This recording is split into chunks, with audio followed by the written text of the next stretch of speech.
اسمع كده يا صديقي معايا بعد اذنك، الارقام دي 40 مليار جنيه بتوع ايه؟ هقول لك اصبر عليا. و96 40 مليار جنيه قيمة مخالفات الدهابة الأبرياء اللي عاملين حملة دلوقتي ضد مصر، واللي في ناس مصريين بتدافع عنهم للأسف الشديد. شوف شغالين في إيه غير الدهب. المتحدث الرسمي للقوات المسلحة المصرية طلع بيان فيه أرقام مرعبة عن اللي بيحصل على حدودنا الجنوبية مع السودان، واللي الجيش بقاله كام يوم بيعمل هناك عمليات تمشيط وتأمين واسعة جدا. والقصة كلها بتتلخص في دقيقتين، فركز معايا في اللي جاي. إحنا فتحنا بلادنا من باب الإنسانية واستقبلنا حبايبنا اللي هربانين من وجع الحرب والدمار في السودان، بس للاسف في ناس استغلت الطيبه والجدعنه المصريه دي وقلب الدنيا سداح مداح، ودخل وسط الغلابه دول ناس تانية خالص جايين يخربوا. اسمع بقى الارقام دي وركز معايا. الجيش ظبط هناك انشطه غير مشروعه وتجاره وتهريب قيمتها بتعدي ال 40 مليار جنيه. والرقم الضخم ده عباره عن ايه؟ عد معايا يا سيدي: 96 حته سلاح، 500 عربيه رايحه جايه، 750 الف حبايه مخدر، 5 طن مخدرات بانجو على هيدرو على غيره على غيره، 50 طن مواد بتروليه متهربه، بنزين على سولار على غيره، وطبعا بطريقه غير شرعيه وبدون ضرائب، ونص مليون قاروصه سجاير على نفس النهج. وواصل بيهم البجاحه انهم عاملين 6 أو 7 مزارع مخدرات جوه ارض مصر اللي بيقولوا عليها ارضهم. ومش بس كده، دول كمان سارقين 86 طن احجار مخلوطه بخام من الذهب، بيفصلوها بطريقه بدائيه وبيهربوها، وطبعا ده كله من ارض مصر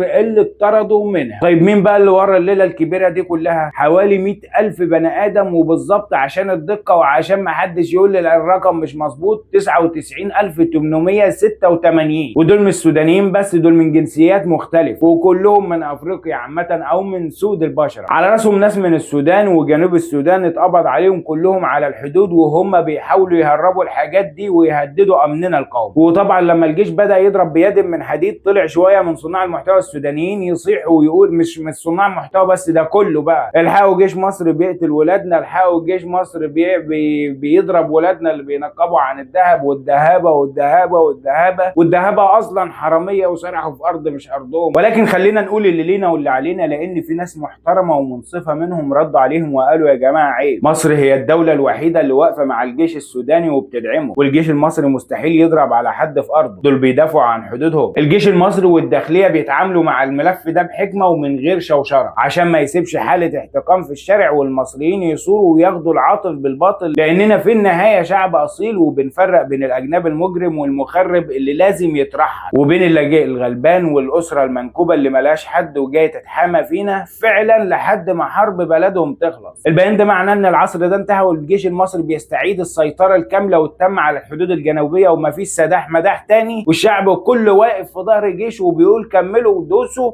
على اي حد يفكر يمس امن مصر او يدخل بلادنا عشان يخربها او يسرق من مواردها ويجي يتنمرض علينا بفلوسنا. وصلوا الفيديو ده لكل مكان وصلوا على النبي.